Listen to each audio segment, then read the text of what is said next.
엑셀 2010 버전을 열어본 모습입니다. 프로그램 중앙 상단에 현재 열려진 문서의 제목이 표시되는 제목 표시줄이 있고요. 이 프로그램을 활용해서 여러 가지 문서를 만드는 데 사용되는 수많은 명령들은 이 프로그램 상단에 있는 리본 메뉴라는 공간에 배치가 되어 있습니다. 리본 메뉴는 여러 가지 탭으로 구성이 되어 있고 하나의 탭에는 또 여러 가지의 그룹이 조성이 되어 있습니다. 또 그 그룹의 성격에 맞는 여러 가지 아이콘들이 배치가 되어 있는데요. 이러한 기본적인 명령들 말고 파일을 열고 닫고 인쇄하는 기본적인 명령들은 이 파일 탭에 배치가 다 되어 있습니다. 이를 통해서 최근에 사용한 항목이라든지 인쇄 관련 명령들을 바로 적용할 수가 있고요.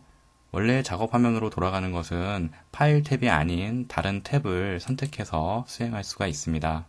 굉장히 자주 쓰는 명령이 있다면 이런 식으로 탭을 선택하고 관련 명령을 찾는 것이 비효율적일 수 있습니다. 이러한 경우 프로그램 좌측 상단에 있는 빠른 실행 도구 모음을 활용을 하시면 여러분이 바로 명령을 꺼내놓고 그것을 바로 선택해서 적용을 할 수가 있습니다. 이에 대해서는 관련 강좌에서 다시 한번 언급하도록 하고요. 이 프로그램 구성에서 가장 많은 면적을 차지하는 것이 바로 워크시트라고 부르는 작업 영역인데요. 워크시트는 수없이 많은 사각형의 쉘들로 구성이 되어 있습니다. 각각의 쉘은 고유의 열 번호와 행 번호로 조합된 이름을 가지고 있는데요. 현재 선택된 쉘의 이름은 F열의 9번 행이라고 해서 F9라는 이름 혹은 쉘 주소를 가지고 됩니다. 다른 쉘을 선택해보면 이 쉘의 이름은 D열의 4번 행, D4라는 쉘 주소를 가지고 있는 건데요. 만약에 다른 위치의 쉘을 선택을 하고 방금 전에 선택한 그 쉘로 돌아가고 싶다면 그 쉘의 이름을 이곳을 클릭을 해서 D의 4번 엔터를 눌러보시면요. 여기서 입력된 그 쉘 주소로 그 쉘의 위치가 바로 이동하는 것을 알 수 있습니다. 이렇게 쉘의 주소를 표기하고 입력된 쉘 주소로 바로 이동할 수 있는 이러한 공간을 이름 상자라고 부르고요. 나중에는 하나하나의 쉘 단위가 아니라 이렇게 영역 단위로도 이름을 설정을 해서 여러분이 나중에 복잡하게 사용하게 되는 수식이나 함수식 작성에 매우 많은 도움을 받게 됩니다. 현재 이 워크시트의 쉘 주소를 표기하는 여러 가지 열 번호들, 행 번호들을 열 머리글, 행 머리글이라고 합니다. 현재 선택된 쉘의 내용을 입력해 보겠습니다. 한글로 데이터라는 내용을 입력을 하고 엔터를 눌러보겠습니다. 다시 이 쉘을 선택을 해보시면 이 fx라고 붙어있는 이 수식 입력줄에 이 쉘의 내용이 그대로 표기가 되는 것을 볼 수 있습니다. 이 쉘의 데이터를 수정하는 방식은 이곳을 더블 클릭해서 커서가 여기에 배치가 되면 내용을 추가하거나 삭제하거나 하실 수가 있습니다. 엔터를 눌러보시면 이렇게 데이터 2번이라는 내용으로 입력이 된 것을 볼 수 있고요. 다시 이곳을 선택을 해서 이번에는 이곳에서 숫자를 몇 개 더 추가를 해보겠습니다. 엔터를 눌러보시면 여기서 수정했던 내용이 여기에 그대로 반영이 되는 것을 볼 수 있죠. 이렇게 수식 입력줄은 쉘에 입력된 내용을 그대로 보여준다라는 기본 기능이 있는데요. 더욱 유용하게 활용될 수 있는 것은 바로 수식이나 함수식을 입력했을 때의 경우입니다. D6번 쉘을 선택을 하고 이퀄 기호를 누르시고 5 더하기 3을 입력하고 엔터를 눌러보겠습니다. 방금 전에 입력했던 수식의 결과값이 이곳에 표기가 되는데요. 그 쉘을 선택하는 것만으로는 이 쉘의 수식이 다시 보이지가 않습니다. 하지만 수식 입력줄에 보면 이 결과값의 근거가 되는 그 수식이 바로 표기가 되는 것을 볼 수 있고요. 이곳에서 내용을 더 추가하거나 수정할 수가 있습니다. 이렇게 다시 내용이 수정된 것을 볼 수 있고요.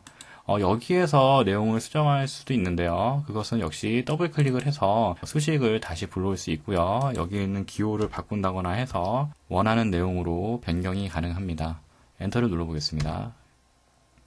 프로그램 우측 상단에 보시면 현재 열려진 문서의 창 크기를 조정할 수 있는 창 조절 단추가 있습니다.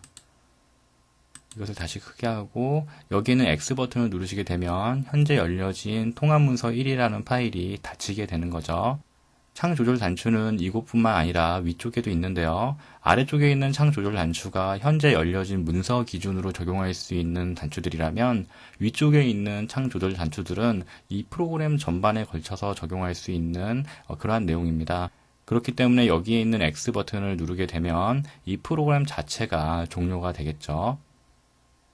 이곳을 선택을 해보시면 기본적으로 쉘에 입력된 데이터를 꾸미거나 변경하는 것은 이곳에 있는 명령이나 혹은 빠른 실행 도구 모음에 있는 명령들을 적용해서 변경이 가능한데요. 마우스 오른 버튼을 누르시면 보다 자주 쓰는 명령들이 오른 버튼 메뉴들로 정리가 되어 있고요. 특히나 데이터의 글꼴이나 단락 서식을 조정하는 경우에는 이 미니 도구 모음을 통해서 색상을 채운다거나 글꼴의 색을 바꾼다거나 크기를 바꾼다거나 하는 명령들을 바로바로 적용을 할 수가 있습니다. 빈 쉘을 선택해서 내용을 닫고요. 기본적으로 파일 탭을 제외하고는 7개의 탭이 나와 있는 것이 엑셀 2010의 기본 상태인데요. 여러 가지 객체를 삽입하고 그에 대한 작업을 할 때에는 해당 객체를 수정할 수 있는 여러 가지 상황 탭들이 임시적으로 나타나기도 합니다. 예를 들어서 삽입 탭에 일러스트레이션 그룹의 도형에서 아무런 도형을 하나 선택해서 드래그를 해보시면요. 그 선택된 도형을 수정할 수 있는 그리기 도구 서식 탭이 임시로 나타납니다. 물론 다른 위치를 클릭해서 선택을 해제하는 경우는 상황 탭은 해지가 되고요. 다시 해당 객체를 선택을 했을 때는 그에 맞는 상황 탭이 다시 나타나는 것을 볼 수 있습니다. 삽입 탭에 스마트 아트를 하나 꺼내서도 확인을 해보겠습니다. 현재 삽입된 스마트 아트를 수정할 수 있는 스마트 아트 도구 디자인 서식 탭이 나와 있는 것을 볼 수 있고요. 삽입 탭에 이 스크린샷 목록 중에서 여러 가지 활성화된 창이 있으면 그 중에서 하나 선택을 해보시면 현재 사용자 화면 중 일부 영역을 캡처를 해서 그림 형식으로 삽입을 하는데요. 이러한 그림 형식의 객체를 수정할 수 있는 그림 도구 서식 탭도 나타나는 것을 볼 수 있습니다. 이들 외에도 굉장히 다양한 형식에 걸맞는 그때그때 상황에 맞는 상황 탭들이 많이 준비가 되어 있고요. 이러한 도구들을 활용을 해서 여러분들이 보기 좋은 서식을 만드는데 좀 더 빠르고 편리하게 작업 진행을 할 수가 있습니다. 이렇게 엑셀 2010의 화면 구성에 대한 간단한 사항들을 살펴봤습니다.